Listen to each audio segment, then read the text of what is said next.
Mateus 28, versículo 16 ao versículo 20. Seguiram os 11 discípulos para a Galiléia, para o monte que Jesus lhes designara. E quando o viram, o adoraram. Mas alguns duvidaram. Jesus, aproximando-se, falou-lhes, dizendo: Toda autoridade me foi dada no céu e na terra. Ide, portanto, fazei discípulos de todas as nações, batizando-os em nome do Pai, do Filho e do Espírito Santo, ensinando-os a guardar todas as coisas que vos tenho ordenado.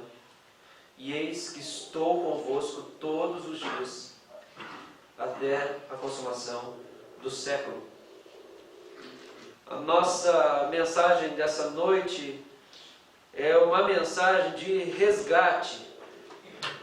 E no meu coração, quando isso tudo aqui foi preparado para ser dividido com a igreja, eu só conseguia pensar numa coisa: é Deus resgatando a missão da igreja dele. É Deus resgatando a nossa missão e, de uma maneira específica, é Deus resgatando a missão da República. Então, essa mensagem é o resgate da missão da República. E é isso que eu quero compartilhar com vocês, porque eu creio que Deus quer trazer à igreja novamente a visão daquilo que Ele projetou quando Ele nos salvou. O que Deus tinha em mente quando Ele decidiu entrar na sua vida. Quando Ele decidiu entrar na minha vida, quando Deus decidiu tocar você. O que Deus tinha em mente? O que Ele pensava? Qual era o intento de Deus? Qual era a vontade, o plano de Deus? Por que é que Deus foi se meter com você e comigo? O que Ele foi mexer com quem está quieto? Por que Ele foi inventar esse negócio de nos trazer para Ele, e aí nós temos que ficar lutando contra a carne, e aí nós temos que lutar contra os pecados, e nós temos que tentar viver a vontade dEle, descobrir? Parece que entender a vontade de Deus às vezes é tão cabuloso, né? Você não entende, é misterioso. Aí você não sabe se é Deus que está falando, ou se é você que não está entendendo nada, ou se tem algum pecado, ou se é ora pouco. Qual que é o problema? É tanta crise, tanto conflito que a gente vive depois que Deus veio na nossa vida. Parecia que a gente pensava menos antes de ser crente. Amém, né? A questão é: por que Deus foi mexer com quem está quieto? A gente não queria saber nada desse negócio de Jesus. Por que Ele veio mexer com a gente? Por que Ele não deixou a gente na nossa lá, vivendo nossa vidinha de pecado? Não tinha crise de consciência, não tinha que se preocupar em orar, não tinha que se preocupar em entender o que significa Baalim, ou então contrito. Uma vez eu estava na igreja e o Samuel, que estava aqui com a gente, ele estava ministrando louvor e ele falou assim: Senhor, tira de nós todo o coração contrito. Ele achou que ele estava arrebentando. Ele pegou a palavra da Bíblia e falou: vou orar esse negócio. A Bíblia fala que Deus gosta do coração contrito e ele pediu para Deus tirar. Cara, a gente não tinha que ficar se preocupando com essas coisas, não tinha que ficar escrevendo isso aqui, ó. Não tinha que estudar grego, hebraico, ler livro e mais livro. Não tinha que me preocupar com o pecado de ninguém, nem com o meu pecado. Eu não tinha que tentar evangelizar minha família, ou interceder pelas pessoas. Eu não tinha que me preocupar com você. Por que Deus foi tirar você de onde você estava? Você já parou para pensar nisso? O que Deus foi mexer com quem está quieto? Às vezes você olha para a história do povo de Deus, você pensa: Deus, o Senhor foi caçar sarna, foi procurar sarna para se coçar, porque o povo dá mais trabalho do que realiza o trabalho. É mais problema do que ajuda. Nós não ajudamos Deus, nós parece que atrapalhamos mais, fazemos a coisa demorar mais. Se Ele tivesse Ele mesmo feito tudo, logo já tinha chegado no fim. Não ia dar tempo nem de completar a primeira semana. Adão caiu, no primeiro dia Deus resolve tudo já.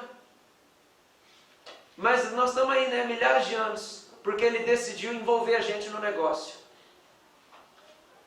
Por que Deus foi mexer com a gente, queridos? O que Deus tinha em mente quando Ele veio nos chamar para andar com Ele? Eu quero falar sobre isso, resgatando a missão da igreja, resgatando a missão da república. Quando nós olhamos no versículo 16, está assim, dizendo que eles seguiram os 11 discípulos para Galiléia, para o monte que Jesus tinha designado. A gente já vê aqui que não tem 12, tem 11, porque Judas ficou pelo caminho. Judas ficando pelo caminho, Jesus tinha designado para onde eles tinham que ir, e eles foram. Você pode entender uma palavra que Jesus deu para você, e você pode entender uma direção que Ele deixou clara para você. Isso não significa que você já está cumprindo a missão. Receber uma palavra de Deus, entender um direcionamento de Deus para a minha vida e para a sua vida, não significa que nós estamos cumprindo a missão. Que nós estamos efetivamente dentro da missão, realizando aquilo que Ele nos chamou para a gente fazer. Então eles chegaram no lugar onde Jesus tinha dito, mas Jesus ainda ia explicar a missão para eles. Jesus não tinha dito o que restava para eles fazerem. Porque nós sabemos que muita coisa aconteceu com o sacrifício de Jesus por nós. E se a gente não atentar muito bem para as Escrituras, nós vamos achar que não resta nada para ser feito. Porque na cruz tudo já foi feito, então não resta mais nada para ser feito. A primeira parte daquilo que Jesus tem para nós é nos levar a um lugar onde nós estamos prontos para ouvir a voz dele. E eu quero dizer que para a República, que para a Igreja de Jesus Cristo, para a noiva do Senhor, a primeira coisa que Jesus quer fazer com você é te levar num lugar onde você consegue atentamente ouvir o que Ele tem para te dizer. Porque Jesus tira os 11 de onde estão e fala, vão para o monte, lá nós vamos ter um tete. Vocês e eu vou colocar algumas coisas que estão no meu coração para vocês. Queridos, essa é só a primeira parte da caminhada. A primeira parte da caminhada com Jesus é nós sermos levados a um lugar onde nós conseguimos atentamente ouvir a sua voz. Isso não significa que nós estamos vivendo a missão. Nós, na verdade, nem ouvimos qual é a missão ainda. Então é muito possível que você tenha um pouco de conhecimento de Jesus e você até saiba ouvir mais ou menos a voz dele. E você até saiba entender mais ou menos o que ele fez por você. E você até saiba dizer que ele morreu por você e você precisa dele. Isso não significa que você está num lugar onde você consegue discernir o coração dele. Porque Jesus nem falou qual é a missão, mas ele falou, vai para um lugar que eu disse, porque lá eu vou dizer qual é a missão. E essa é uma igreja nova, é uma igreja criança, é uma igreja de 4 anos e pouco. Algumas pessoas chegaram, algumas pessoas estão aqui há 16 anos, né, Maria? Algumas pessoas chegaram a 4, outras chegaram a 3, 2, 1, tem gente que chegou aqui faz menos tempo ainda. Algumas pessoas já eram convertidas quando se encontraram conosco, outras pessoas se converteram aqui no nosso meio. Mas a verdade é que a missão da República não é simplesmente aprender a ouvir a voz de Jesus. Esse é o começo da missão. É nós termos um relacionamento com o Senhor Jesus e nós estarmos posicionados com o nosso coração num lugar onde nós conseguimos ouvir as instruções que Ele tem para nos dar. E isso precisa ser algo diário na nossa vida. Precisamos conseguir ouvir a voz do Senhor Jesus falando conosco. E essa é a primeira coisa que a gente vê nesse texto. Eles seguiram para o lugar que Jesus disse. Então, entender quem é Jesus, presta atenção aqui. Entender quem é Jesus, entender onde você ouve Ele, entender o que Ele fez por você, não significa que você está cumprindo a missão. Amém? Significa que Ele está te preparando, mas você nem entrou na missão ainda. Ele está te preparando para daqui a pouco Ele dizer qual é a sua missão. Por isso tem gente que leva um tempo até entender qual é o seu lugar dentro do corpo de Cristo. porque não sabe nem quem é Cristo. Quanto mais servir a Cristo, nós temos que saber quem é o nosso Senhor. Ele deixa muito claro que tem gente que vai fazer um monte de coisa para ele, no final vai falar, nunca conheci vocês. E eles vão falar assim, Senhor, eu profetizei, eu fiz isso, eu fiz aquilo, e Jesus vai falar, não conheço vocês não. Vazem, vão para o inferno de fogo, eu não conheço vocês. Primeira coisa, Jesus quer mostrar para nós quem Ele é, e Ele quer que a gente esteja com o coração disposto. E Ele quer que a igreja aprenda a ouvir a voz do Espírito de Deus. Porque aí Ele pode começar a compartilhar conosco aquilo que está no coração dEle. Jesus fala assim, eu não chamo vocês mais de simplesmente servos, eu chamo vocês de amigos. Porque eu estou dizendo para vocês o que existe dentro do meu coração. Eu falo para vocês o que eu planejo, o que eu sinto. Eu falo para vocês quais são as minhas ideias. Queridos, nós estamos subindo só o primeiro degrau como república. Nós estamos aprendendo a ter vida devocional. Esse é o primeiro degrau de uma escada que não tem fim. O fato de nós lutarmos ainda, termos conflito pessoal, para ter tempo de oração todo dia, leitura bíblica todo dia, jejum pelo menos um dia na semana, que é uma prática judaica que a gente vê que a igreja carregou consigo em Atos. A gente ter conflito para ter vida devocional é algo que indica para nós que a gente está tentando subir o primeiro degrau da caminhada com Jesus. É o primeiro ainda. Então, não existe razão para algumas frustrações e queixas e reclamações que muitas vezes a igreja faz para o Senhor, porque nós estamos patinando na primeira fase e nós estamos perguntando, por que, Senhor, que o Senhor não faz isso, aquilo? E aí tudo que Jesus tem para dizer para nós é, meu filho, você não fez nem o que eu falei em primeiro lugar ainda, você não foi nem para o lugar que eu falei para você ir, você não está pronto para ouvir o que eu quero dividir com você. Como é que você quer viver as coisas?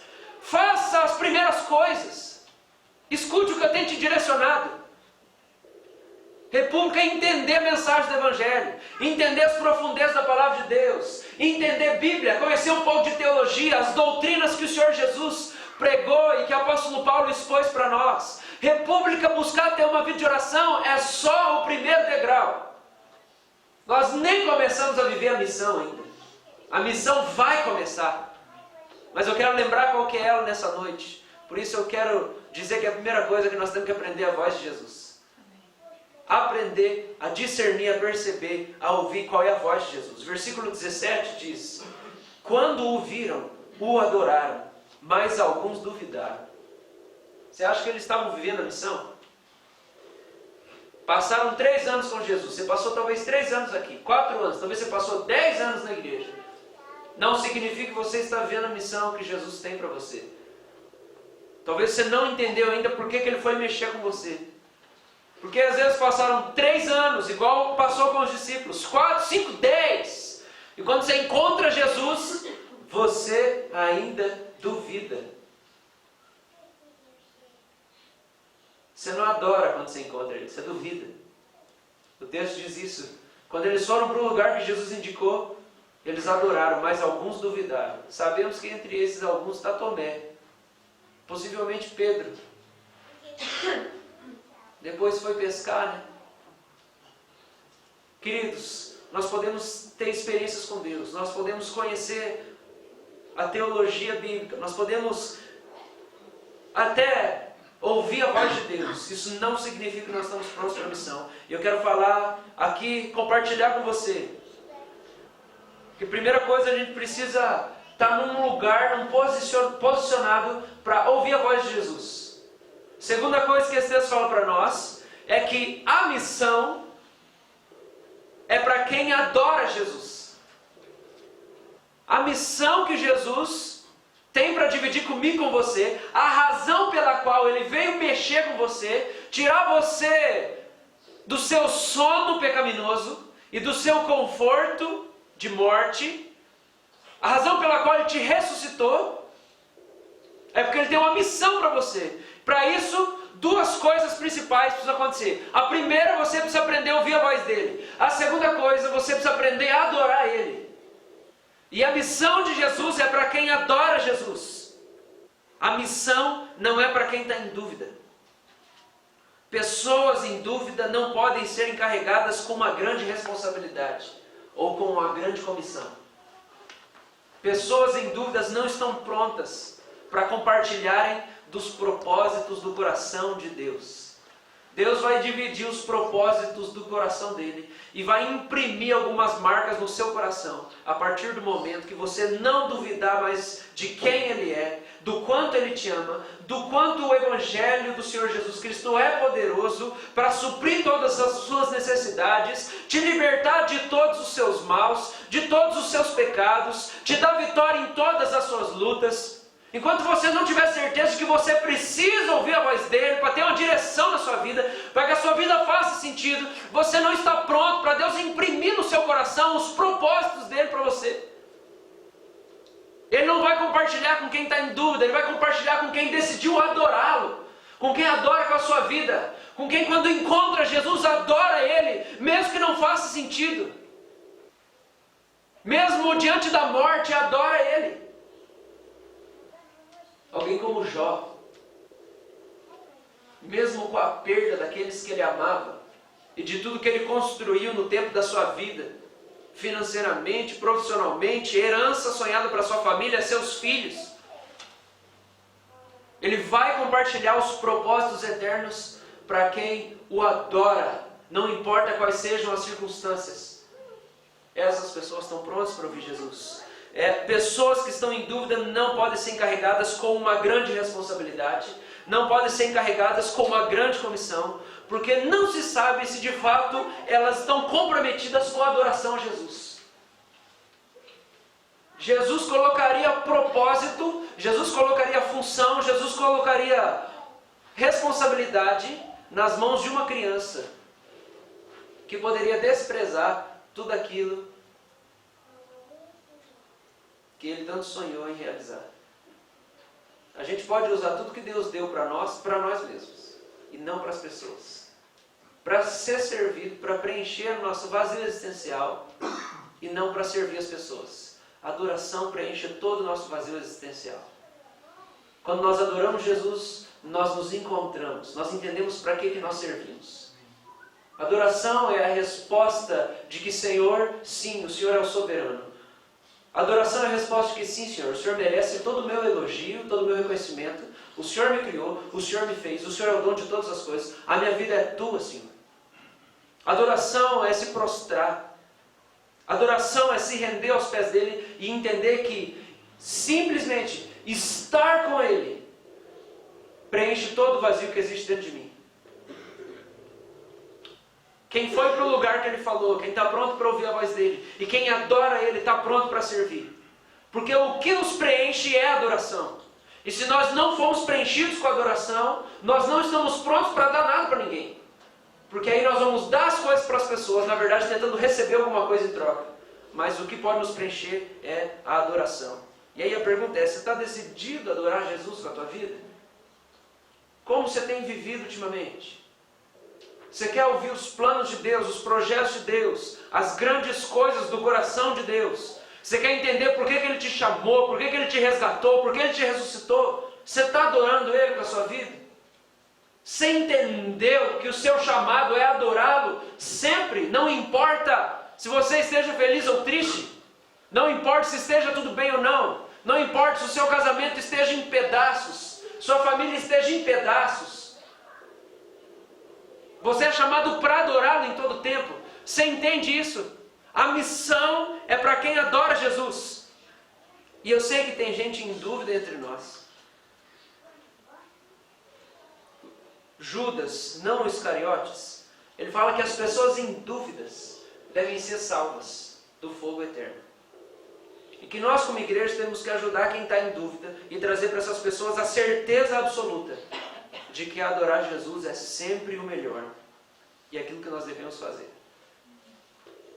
Então existem 3 tipos de pessoas: as pessoas que adoram Jesus, as pessoas que estão em dúvida e as pessoas que não adoram a Jesus.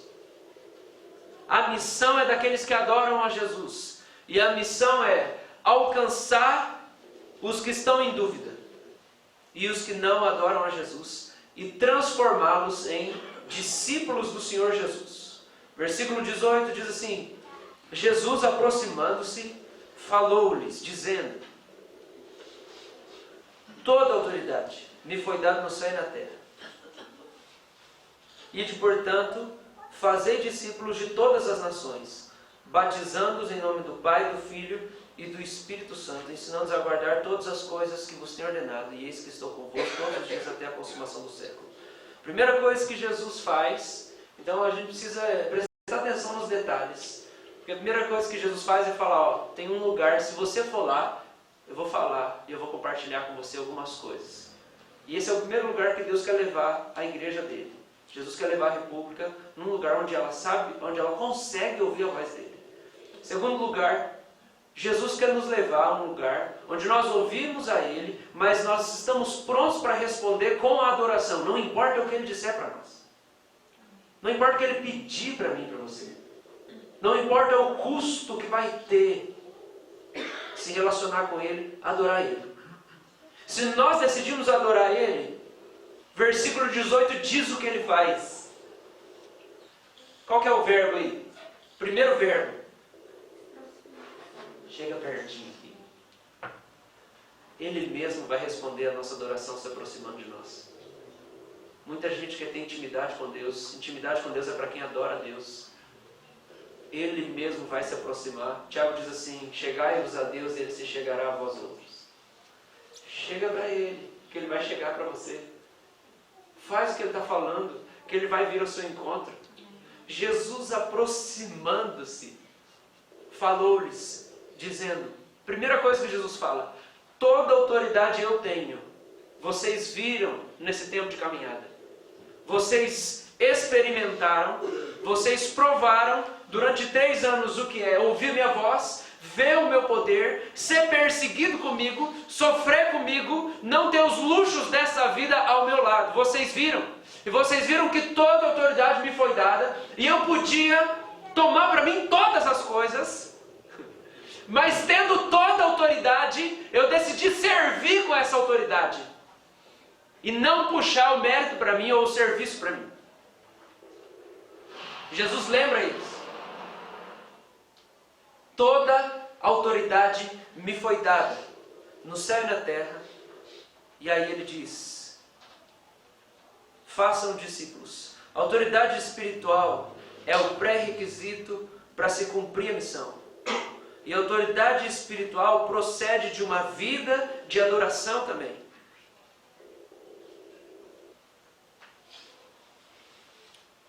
Adoração, queridos, é humilhação. Mas é humilhação com um propósito. O diabo quer nos humilhar sem propósito. Ele simplesmente nos odeia. E ele quer nos humilhar. Só por isso. A adoração é humilhação com propósito. Eu quero ser humilhado porque eu quero que Ele seja exaltado. Eu quero me prostrar porque eu quero que só Ele seja visto. A autoridade espiritual vem de uma vida de adoração, de uma vida de humildade. É o pré-requisito para cumprir a missão. Então Jesus chega e fala: toda autoridade me foi dada. Você já viu como eu vivo. Por isso, façam discípulos. A missão é, queridos, depois de aprender a ouvir a voz de Deus, depois de adorar, depois de estar perto dEle, depois de descobrir o que é a autoridade, presta atenção em nome de Jesus. A autoridade, em primeiro lugar, sobre a nossa própria vida. Porque se a gente não tem domínio próprio, a gente não está provando de autoridade nenhuma. Jesus quer conceder autoridade para nós, para que nós possamos ministrar a vida das outras pessoas. Para Ele poder compartilhar quais são os anseios do coração dEle conosco, para que a gente se junte a Ele na missão dEle. Mas se a gente não tem autoridade sobre os nossos próprios membros, as nossas próprias emoções, se você não consegue mandar no seu coração, nos seus impulsos, se você não consegue mandar na sua vontade de fumar, na sua vontade de beber, na sua vontade de ver pornografia, na sua vontade de brigar, de xingar, de provocar alguém dentro de casa, desde as coisas pequenas, se eu não tenho autoridade sobre minha própria vida, se eu não tenho autoridade sobre o meu tempo, se eu não tenho autoridade sobre o meu dinheiro, porque parece que na hora que ele chega eu viro outra pessoa. Não há autoridade a ser compartilhada para que a missão seja realizada. Porque Deus não está preocupado em satisfazer as nossas vaidades. Toda a autoridade que Ele tem para compartilhar conosco é para que a gente possa servir. E Ele fala isso. Toda a autoridade foi dada para que discípulos sejam feitos. Nós nos perguntamos por que às vezes tão pouco de Deus em nós. Parece que nunca vai ter fim esse negócio. Mas a verdade é que nós precisamos subir o primeiro degrau. O pecado precisa parar em primeiro lugar de exercer tanta influência sobre a nossa vida, antes dele conceder mais poder para nós. Andrew Murray, que é o autor desse livro que eu tenho lido já há algumas semanas, ele diz que o Espírito é concedido para aqueles que obedecem. É por isso que Davi fica morrendo de medo na hora que ele adultera. Ele fala: Senhor, não tira o Espírito, por favor, parece que ele vai sair de mim. Parece que ele vai sair de mim, por favor, não tira. Eu sei que eu desobedeci. Por que Jesus vai dar poder para alguém iníquo? Por que Jesus vai dar poder para alguém sem caráter? Poder espiritual para alguém que não tem princípios? Quem faz isso é Satanás.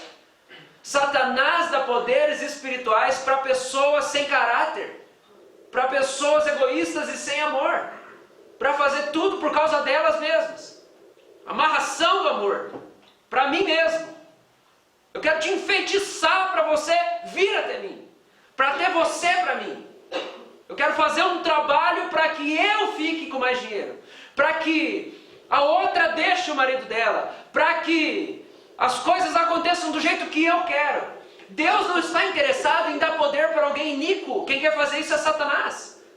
É por isso que, em primeiro lugar, se nós não estamos prontos para ouvir a voz dele, se nós não estamos prontos para adorá-lo em qualquer circunstância, ele não vai derramar mais poder e autoridade sobre nós.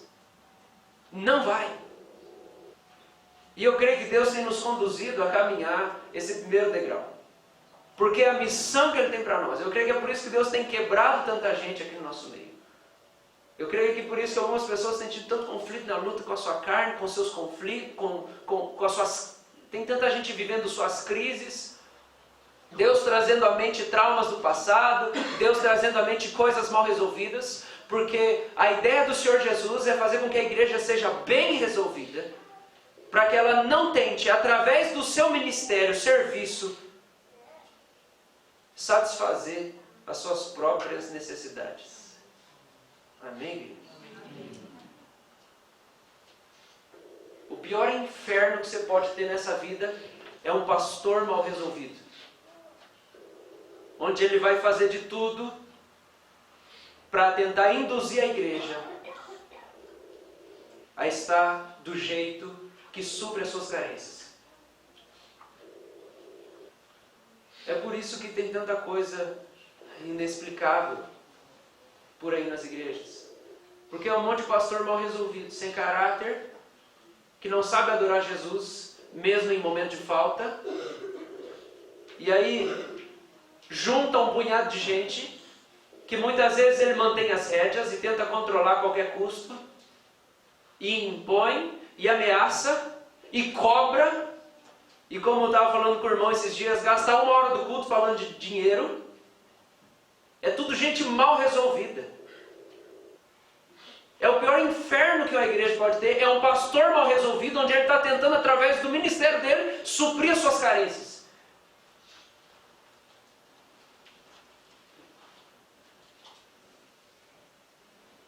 E você não acha por que você não casou ainda? Você não entende ainda. Porque transformar a vida do seu cônjuge no inferno é você depositar sobre ele a esperança de que os seus momentos de tédio, de vazio, de tristeza, de insatisfação no seu trabalho vão ser supridos se ele for um pouco melhor. Quando nós não sabemos adorar Jesus, não temos autoridade sobre nossa própria vida, nossas crises, nossos corações, nossos vazios, nossas angústias, nós infernizamos a vida das pessoas. Porque nós viramos um buraco negro. Nós queremos sugar tudo o tempo inteiro de todo mundo. Queremos que o emprego seja o céu perfeito. Queremos que a família seja o céu perfeito. Queremos que a igreja seja o céu perfeito. Queremos que a vizinhança seja o céu perfeito. Gente que quer que o céu venha para a terra, porque dentro dela existe o inferno.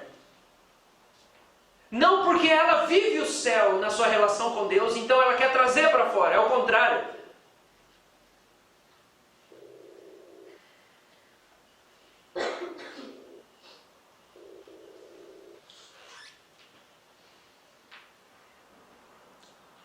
Eu espero que esteja sendo difícil só os primeiros anos de ministério. Porque eu quero pensar que nesses primeiros anos tem pessoas que estão a cada dia mais deixando o céu entrar dentro dos seus corações. Deixando o reino viver dentro delas, o governo do Espírito dominar elas por inteiro. E eu quero acreditar que é por isso que é tão difícil no começo. Porque tem gente muito infernal. Tem crente tomado de sentimentos demoníacos, emoções demoníacas, ideias demoníacas e exigências demoníacas. Mas eu quero acreditar que à medida em que o céu vai entrando dentro de você e que o rio da vida começa a fluir dentro de você, você para de ser tão chato. Na sua igreja, na sua família e no seu trabalho. Porque eu vou dizer, por que é que Jesus lidou tanto com o sofrimento sem pecar? É porque o céu vivia dentro dele. O céu vivia dentro de Jesus. Ele não tinha necessidade de fazer todos os ambientes, todas as atmosferas onde ele frequentava serem perfeitas. Jesus não curava os enfermos para ele mesmo. Se sentir feliz e pensar, olha só, eu curo os enfermos, como eu sou especial. Jesus não teve dois irmãos que se tornaram discípulos muito próximos, porque ele era vazio e pensava, olha só, como a minha vida é boa, eu tenho discípulos muito próximos. Como diz Andrew Murray, se o orgulho não morrer dentro de você, nada do céu pode viver dentro de você. Então Deus não está interessado em colocar poder nas nossas mãos, enquanto nós não estivermos bem resolvidos com nós mesmos. Por isso você tem que correr para resolver a sua vida. Senão Ele nunca vai poder compartilhar qual aspecto da missão é específico para você. Qual é o teu chamado de maneira eficiente, de maneira bem clara. Você tem que se resolver em nome de Jesus. Para de enrolar esses pecados aí que você fica enrolando para resolver. Essa amargura que te consome, que te impede de ter comunhão com a igreja. Esse orgulho que faz a sua casa ser um inferno. Nada está bom na sua vida. Igreja não está bom, casa não está bom, trabalho não está bom. Você é feio demais.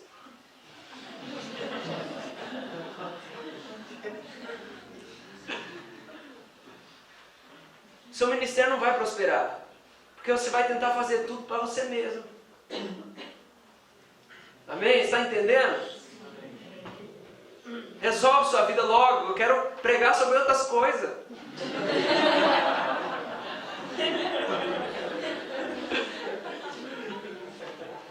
Está fazendo a minha vida entediada.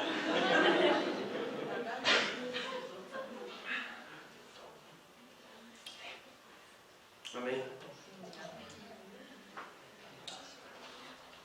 Os discípulos, tendo suportado tudo que suportaram, viram toda a autoridade foi dada a Jesus. Então, naquele momento, ele fala, toda a autoridade me foi dada, então vocês vão fazer discípulos. E a missão é evangelizar. Essa é a missão final do Espírito Santo de Deus. E essa é a nossa missão final. É a missão que Ele tem para compartilhar conosco. Agora, é como se evangelismo fosse um tanque de guerra. Mas um tanque de guerra gigantesco. A igreja é um tanque de guerra gigantesco. Eu vou usar essa figura de linguagem, não é para você sair por aí chutando a santa, nem batendo em outras pessoas de outras religiões. Mas é como se a igreja fosse um tanque de guerra gigantesco. E aí o tanque de guerra é chegar lá e arregaçar. Esse é o objetivo do tanque de guerra. Chegar lá e arregaçar. Arregaçar as portas do inferno.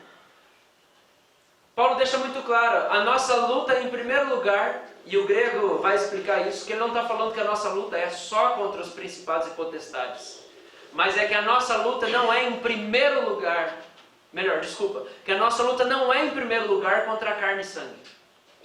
Ela chega a ser também, porque tem pessoas que nos odeiam por causa da pregação do Evangelho. Nós acabamos tendo que lutar contra essas pessoas. É uma luta.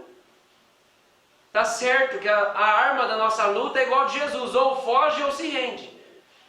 Porque Jesus vivia pronto para fugir de quem queria matar ele. Ele estava toda hora fugindo. Mas tinha hora que ele chegava lá e ficava em silêncio, como uma ovelha para o matador. Nós não somos chamados para bater em ninguém. Por mais que às vezes eu oro para saber se é pecado bater em alguém. Juro para você que esses dias eu pensei, Deus, se eu chegar e dar um tapa na cara dessa pessoa, é pecado? Será que o Senhor não pode trazer arrependimento? E eu estava falando sério, não estava rindo, estava falando sério. Senhor, se eu chegar e dar um tapa na cara da pessoa, será que ela vai me ouvir? Porque parece que nada adianta, Senhor. Eu amo essa pessoa, mas... Ele não respondeu ainda.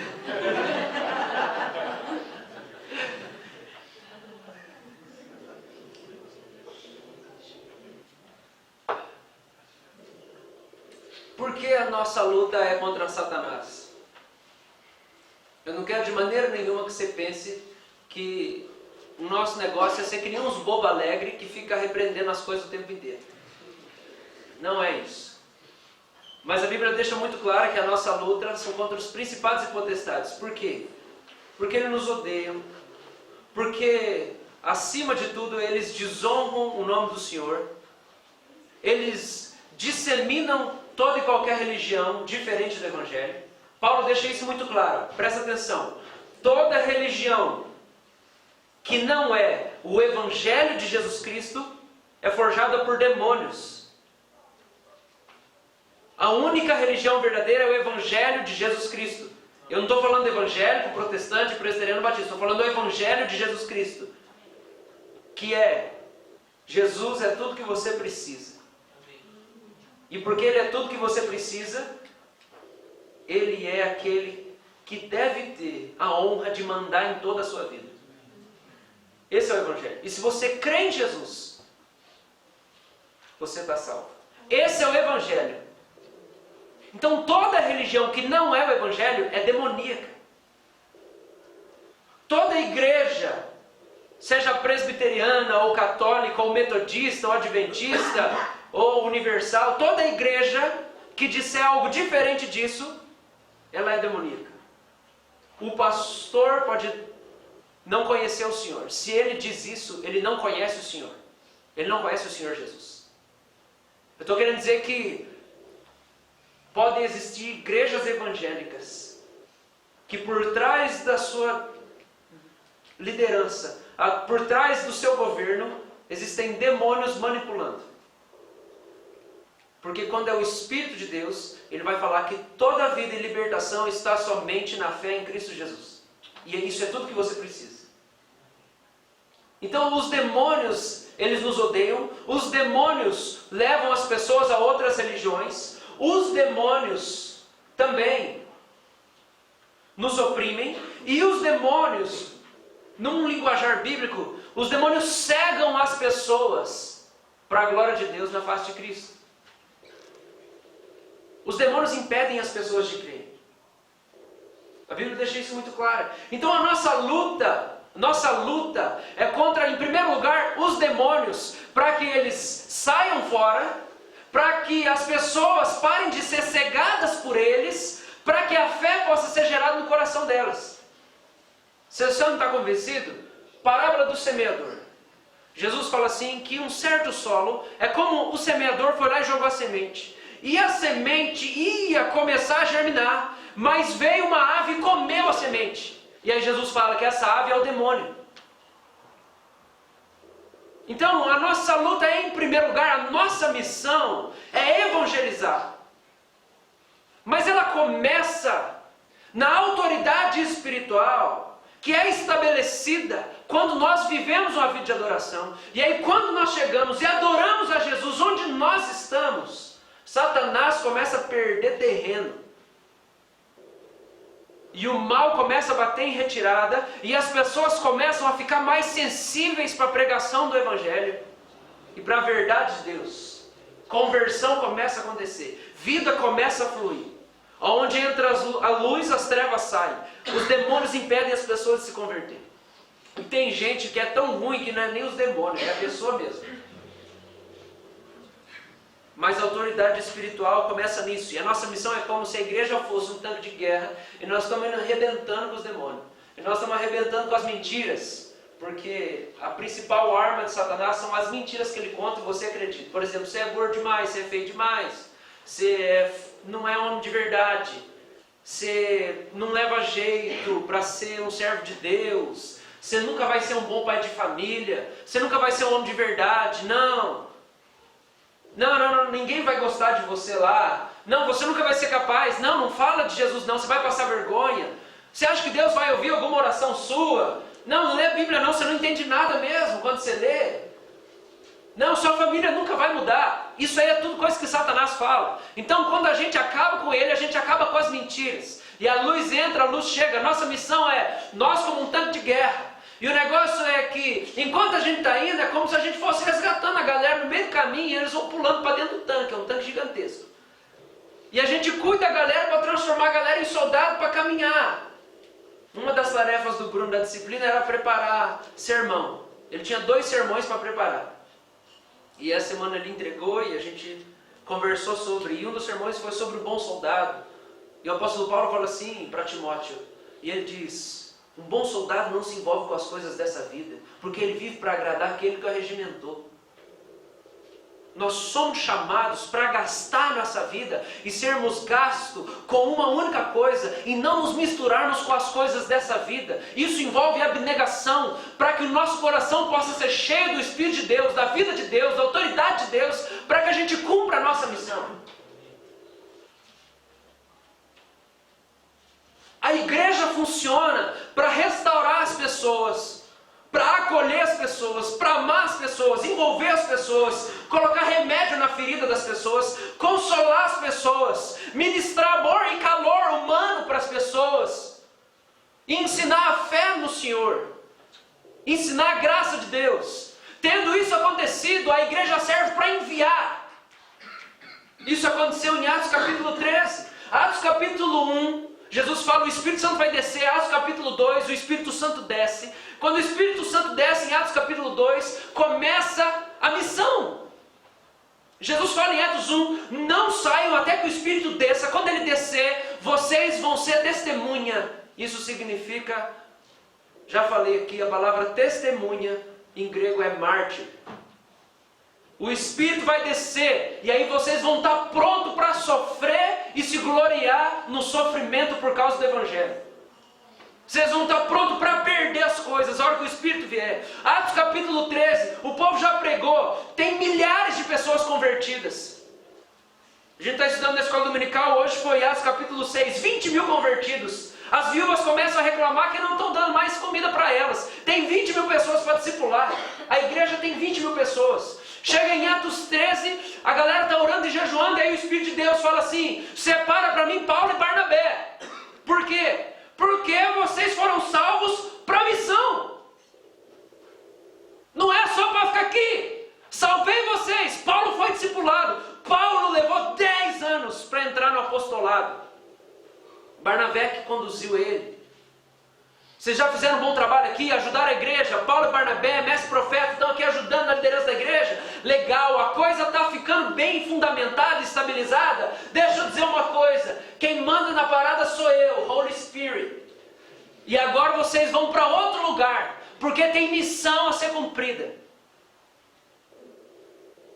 Queridos, Deus quer investir em nós para a gente deixar de ser saco furado. Porque antes de Cristo nós somos saco furado. Nada enche a gente.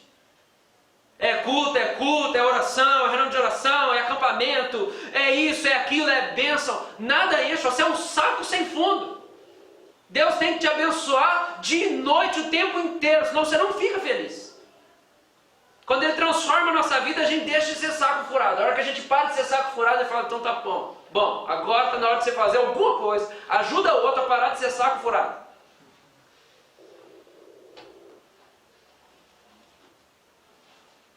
O negócio não é só para ficar aqui, gente.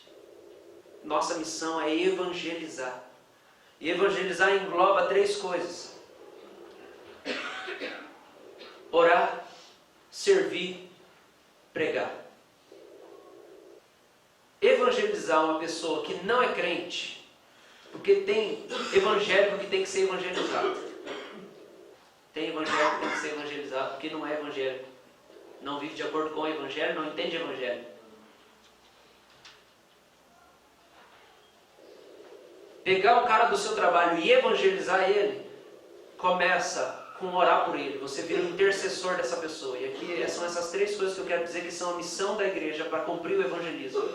Você começa a interceder por essa pessoa para que o Espírito de Deus abra o coração dela. Se você vê as cartas de Paulo, toda hora ele está falando assim: orem por mim, para que me seja dada a oportunidade para pregar. Orem por mim, para que Deus me dê ousadia. Orem por mim. Orem para que as portas sejam abertas. Paulo precisa orar o tempo inteiro para cumprir a missão de evangelista. Evangelismo começa com oração. Você quer evangelizar alguém? Você precisa, em primeiro lugar, começar a orar por essa pessoa. Segunda coisa, você precisa começar a servir. O ministério de Jesus é serviço. De manhã nós vimos a viúva de Naim, que Jesus estava passando, e quando ele passou estava tendo funeral. Aquela mulher viúva, o seu único filho estava morto. Jesus passa ali, toca no esquife, ressuscita aquele filho e entrega ele para a mulher. Jesus está servindo. Ele está abençoando, ele está amando, ele está cuidando das pessoas. Jesus pregava, mas Jesus servia muito mais. Quando você olha naquele momento ali, você vai entender o que aconteceu. Não foi só uma ressurreição. A gente estava falando isso hoje de manhã. Aquele menino era um sustento, aquela mulher era viúva, ela ia virar uma prostituta. Porque a mulher não trabalha na cultura judaica, aquela mulher ia virar uma prostituta. Ela não é igual Lídia de Atos, que é gentil.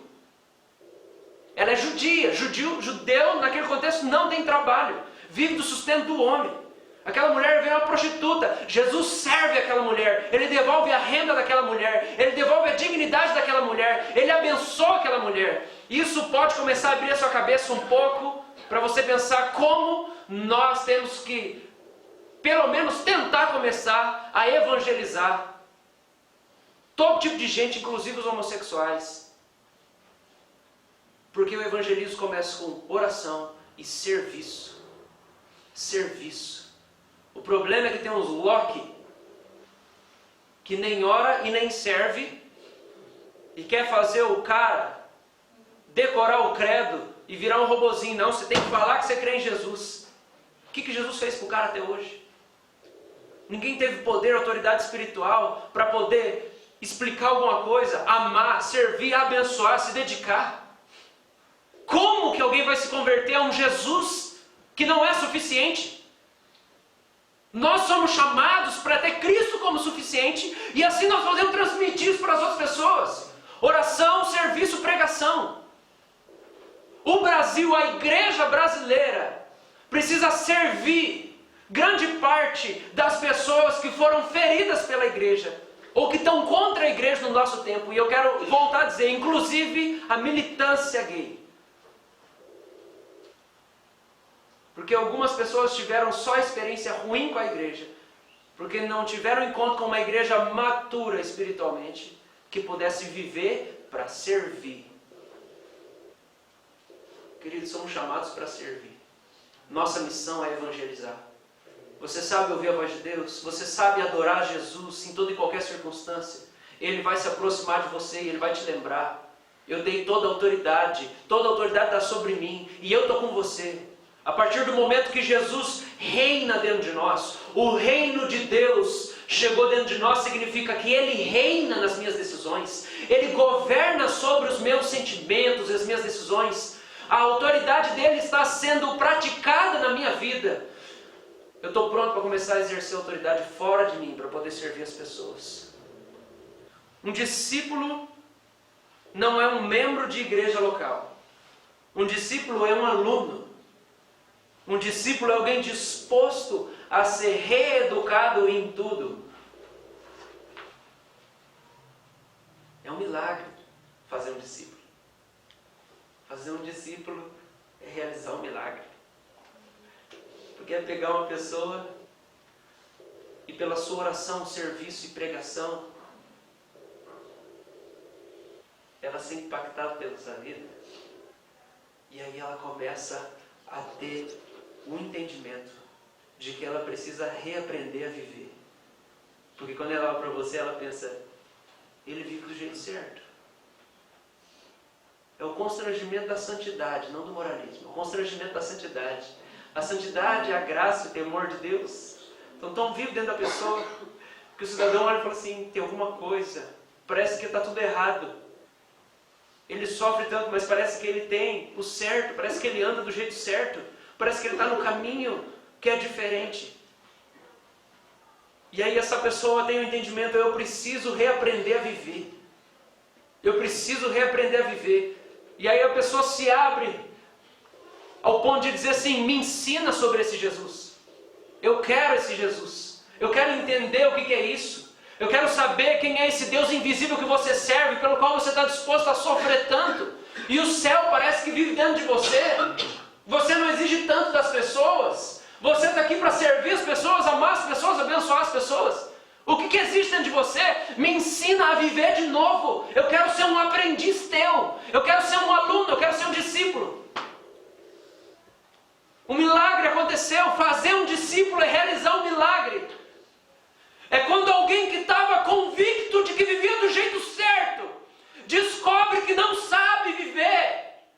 E aí então diz, como aconteceu lá em Pentecostes, em Atos capítulo 2, o que nós devemos fazer para ser salvos. Parece que nós estamos perdidos na nossa vida. Pedro, o que nós temos que fazer?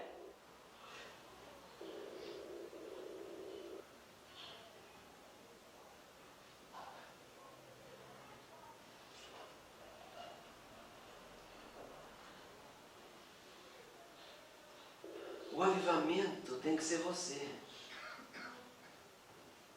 Você tem que ser o avivamento. Você tem que ser graça. Você tem que ser Jesus.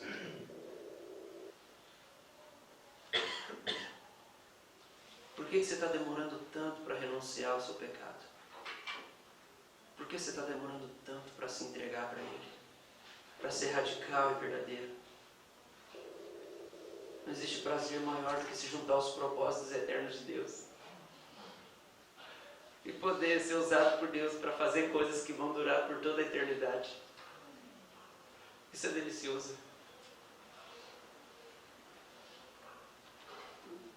E aí depois? E depois que a gente faz discípulo, o que a gente faz? Acabou? Agora nós vamos batizar. Agora nós vamos batizar.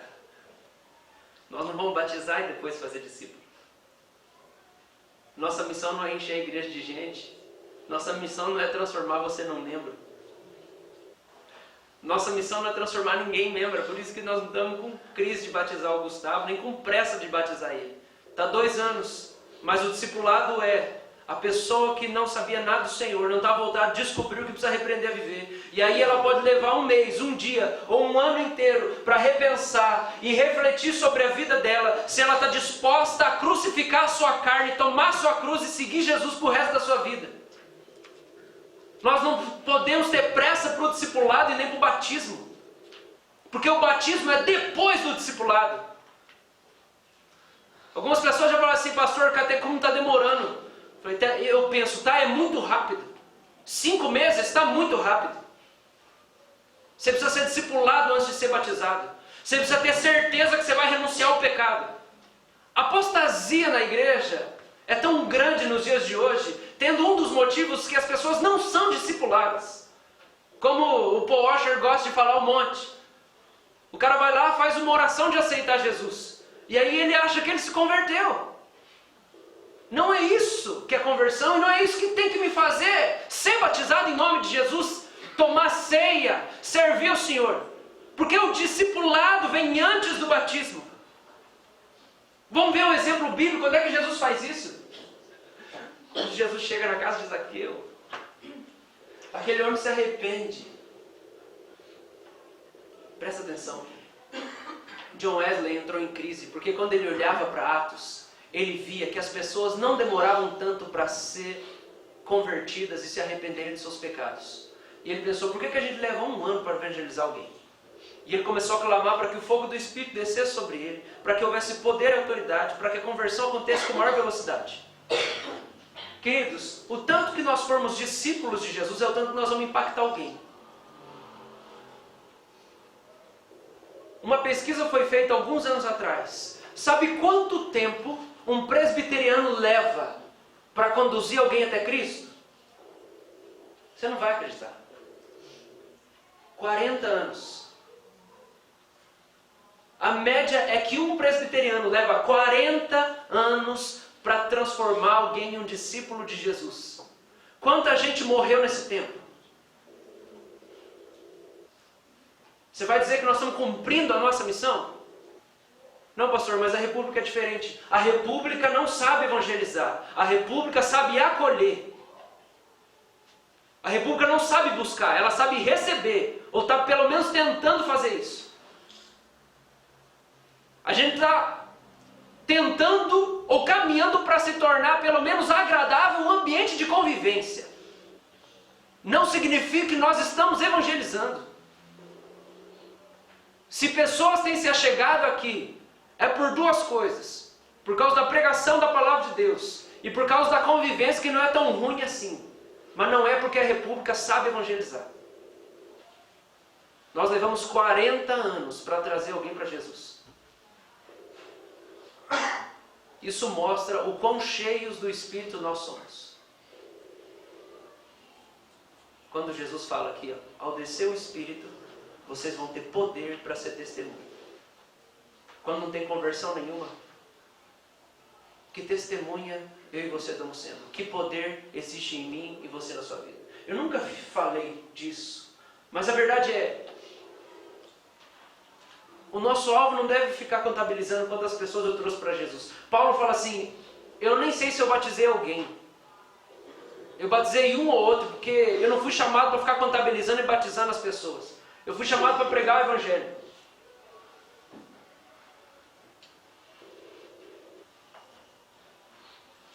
Vou esperar.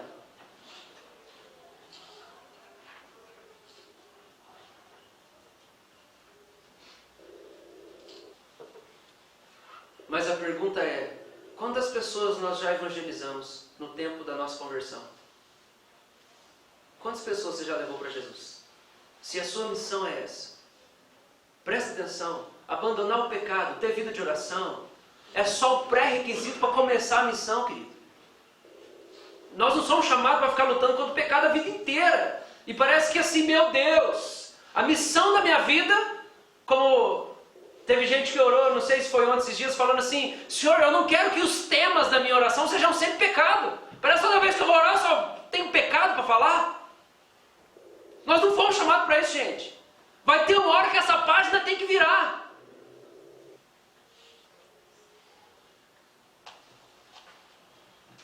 Nós temos que levar a gente para Jesus. Quantas pessoas você já evangelizou no tempo da sua conversão? Essa é a missão. A gente não pode perder a missão de vista, a gente não pode perder o nosso foco.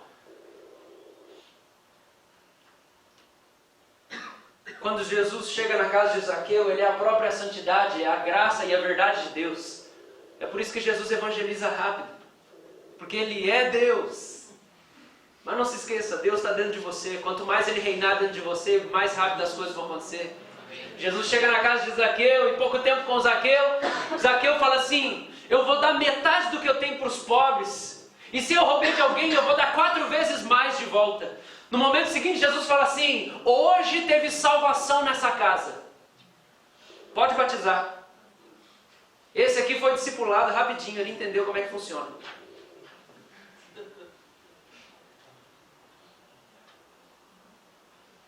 Nossa missão é evangelizar. Evangelizar envolve orar, servir e pregar, ensinar. A vida dele mudou. Jesus fala assim, no versículo 20, ensinando-os a guardar todas as coisas que vos tenho ordenado. Aí a gente pega a igreja que é preguiçosa para as coisas de Deus, e ele fala assim, eles são carnais. Eles são crentes carnais.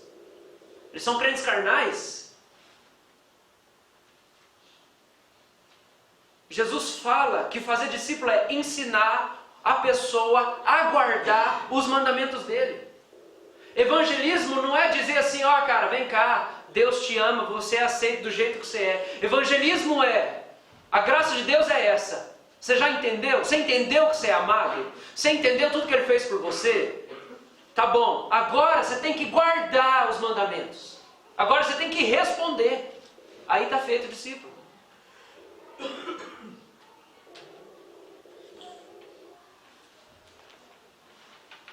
Em último lugar,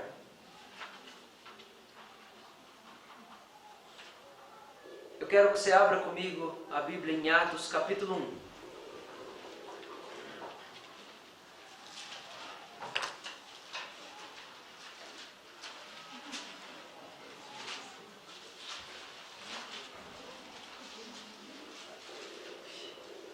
Atos capítulo 1.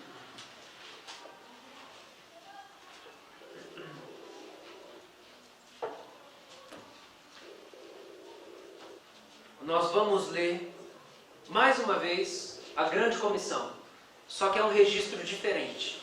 Atos capítulo 1, versículo 4 é a grande comissão. Jesus, comendo com eles, determinou-lhes que não se ausentassem de Jerusalém, mas que esperassem a promessa do Pai, a qual disse ele, de mim ouvistes.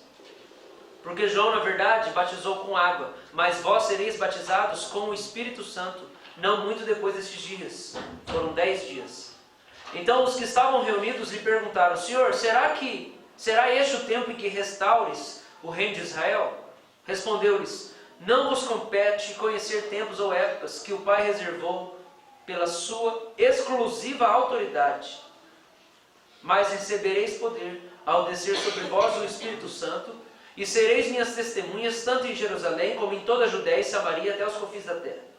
Ditas essas palavras, foi Jesus elevado às alturas à vista deles, e uma nuvem o encobriu dos seus olhos. Em último lugar, eu quero dizer que a missão é divina. Eu quero dizer que essa é a missio Dei, essa é a missão de Deus. É a salvação do perdido. Evangelizar é a missão de Deus. É a vocação soberana de Deus. Esse é o plano de Deus para Ele mesmo. Se alguém voltar para Deus e falar assim, Deus, o Senhor não tem planos a seu respeito? Porque assim, o Senhor parece que só fica fazendo as coisas para a igreja, para as pessoas. O Senhor não pensa em fazer alguma coisa para si mesmo? Deus vai dizer assim, o meu plano para mim mesmo é evangelizar. Se alguém perguntar, Deus, o Senhor não tem planos pessoais? Você não tem projetos pessoais? Assim, pensa um pouco em si mesmo, Senhor. Ele vai falar, eu estou pensando na minha glória. O meu plano para mim mesmo é evangelizar, alcançar o perdido. Essa é a missão do próprio Deus. Não é a missão só da igreja. É a missão do próprio Deus. Deus faz todas as coisas para que as pessoas conheçam o seu poder e a sua glória. Deus não tem outro plano para nós, porque esse é o plano dele mesmo. Ser discipulado, ser convertido, é ser chamado para ter o estilo de vida de Deus. E o estilo de vida de Deus é salvar pessoas. Então, se eu for ser um discípulo de Jesus, eu vou fazer o que Jesus faz. E a missão da vida de Deus é salvar, é evangelizar. Você precisa entender, Deus não tem outra coisa para fazer. É isso que Ele vai fazer. Então, quando você pensa assim, Deus, eu estou meio cansado, dá alguma coisa nova para eu fazer. Deus vai falar, eu só faço isso. Se você não quiser, é apostado. Nega a fé, abraça o capeta. Eu vivo para isso. Essa é a missão de Deus. Ele decidiu se dedicar a essa missão. Deus é o maior evangelista. Nós não podemos servir a Deus e negligenciarmos o evangelismo ao mesmo tempo. Negligenciar o evangelismo pessoal é negligenciar a Deus. Por isso precisamos fazer com Ele. Por isso, queridos, aqui eu quero falar o segredo da missão. Nós precisamos ser cheios do Espírito Santo. Porque essa é uma missão que só Deus vai realizar. E Deus vai realizar fora de você ou dentro de você.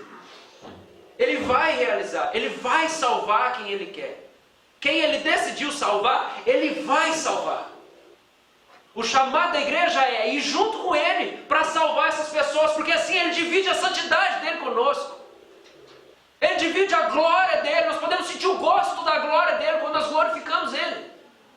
Deus vai salvar você evangelizando ou não, porque essa é a missão dEle e Ele não vai se permitir ser frustrado na sua própria missão. Mas Ele me convida e te convida, e é por isso que Ele nos salvou, nos ressuscitou dos nossos pecados, para podermos vivenciarmos junto com Ele essa missão. Essa é a missão de Deus. Andrew Murray diz o seguinte: missões para alcançar os perdidos são o supremo objetivo do Espírito Santo. A verdadeira obra missionária sempre nasce de um avivamento da espiritualidade da igreja. Um parêntese. O avivamento não vai fazer a gente simplesmente se arrepender dos nossos pecados de verdade. O avivamento não vai transformar a gente simplesmente de pessoa ruim em pessoa boa, de um filho ruim para um filho bom, de alguém que tem intimidade com Deus. O avivamento não simplesmente vai ensinar a gente a orar. O avivamento simplesmente não vai ensinar a gente a profetizar. O avivamento não vai simplesmente nos dar paz, ou fazer a gente ter culto de 5 horas sem vontade de ir embora. O avivamento vai fazer a gente pregar. A gente não vai conseguir se conter com a vida de Deus dentro de nós, porque essa é a missão do próprio Espírito. Então, se eu for cheio do Espírito, eu não só vou ser como Ele, mas eu vou me comprometer para fazer aquilo que Ele está fazendo. A verdadeira obra missionária sempre nasce de um avivamento da espiritualidade da igreja. A obra de avivamento do Espírito Santo, que nos revela Cristo, encoraja-nos a uma devoção nova ao bendito Senhor e a dedicação aos perdidos por quem Ele morreu. É em tal condição do coração e da mente que o anseio do Espírito é ouvido. Assim foi em Antioquia. Ali havia profetas e mestres que passavam parte do seu tempo ministrando ao Senhor em jejum e oração. Eles combinavam o serviço público a Deus na igreja com uma atitude constante de separação do mundo. Eles sentiam a necessidade de comunhão íntima e contínua enquanto esperavam pelas suas ordens dos céus. Eles criam que o Espírito que neles habitava não poderia ter livre e pleno governo, a menos que mantivesse comunhão constante com Ele. Ainda é o Espírito Santo quem está encarregado de todo o trabalho missionário. A missão que se origina em oração e espera no Espírito, certamente será suprida pelo seu poder. É Ele quem desperta nos corações dos crentes a compaixão pelas almas perdidas. As missões são a obra especial do Espírito Santo. Ninguém pode esperar ser cheio do Espírito se não desejar ser usado de alguma forma na colheita. E eu quero dizer que missão e oração está ligada. Porque é num despertamento para a oração e para a comunhão com Deus que as missões nascem. Um dos maiores evangelistas de todos os tempos, David Livingstone, antes da sua morte escreveu: meu Jesus, meu Rei, minha vida, meu tudo, eu novamente dedico todo o meu ser a Ti. E David Livingstone morreu de joelhos, com o rosto curvado entre as mãos, orando. Ele fez da missão de Deus a sua missão. Avivamento não substitui evangelismo. E aqui eu quero dizer 2 coisas. Onde não existe vida de oração, existe hipocrisia. E onde não existe evangelismo, existe covardia. Se essas 2 coisas estão ligadas, Jesus deixa muito claro: quando orares, não seja como os hipócritas, pois se comprazem em orar em pé nas sinagogas e às esquinas das ruas para serem vistos pelos homens. Em verdade vos digo que já receberam o seu galardão. Mas tu, quando orares, entra no teu aposento, fechando a tua porta, ora teu Pai que está em secreto. Teu Pai que vem em secreto te recompensará publicamente. Jesus deixa muito claro: hipócrita tem como principal marca não ter uma vida de oração em secreto. A principal marca do hipócrita é que ele não tem vida de oração em secreto. Ao mesmo tempo, a gente entende que a covardia ela faz com que o evangelismo não seja presente na vida da igreja. Para isso, queridos, nós precisamos buscar o Espírito de Deus, para que nos ensine a orar, para que nos ensine a evangelizar. Essa é a missão de Deus. Essa tem que ser a nossa missão. Amém?